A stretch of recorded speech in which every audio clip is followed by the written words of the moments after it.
ജീവിതത്തിൽ ഒരു സെക്കൻഡ് എന്ന് പറയുന്നത് വളരെ നിസ്സാരമായൊരു സമയമായിട്ടാണ് നമുക്ക് അനുഭവപ്പെടാറുള്ളത്.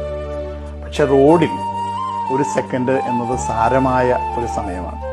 ഒരു സാധാരണഗതിയിൽ ഒരു ഡ്രൈവർ വാഹനത്തിൽ ബ്രേക്ക് ചെയ്യുക എന്ന് പറയുന്നത് ആക്സിലറേറ്ററിൽ ഇരിക്കുന്ന കാലാണ് ബ്രേക്കിലേക്ക് മാറ്റേണ്ടത്. ഇങ്ങനെ ആക്സിലറേറ്റർ അല്ലെങ്കിൽ വേഗത കൂടുന്നിടത്തിരിക്കുന്ന കാല് വേഗത കുറയുന്ന ബ്രേക്കിലേക്ക് മാറാൻ ഏറ്റവും കുറഞ്ഞത് 0.7 സെക്കൻഡ് മുതൽ 2 സെക്കൻഡ് വരെ സമയമെടുക്കുന്നു എന്നാണ് കണക്കാക്കപ്പെട്ടിട്ടുള്ളത്. അപ്പം ആ ഒരു സെക്കൻഡ് കൊണ്ട് 17 മീറ്റർ ദൂരം പോകും.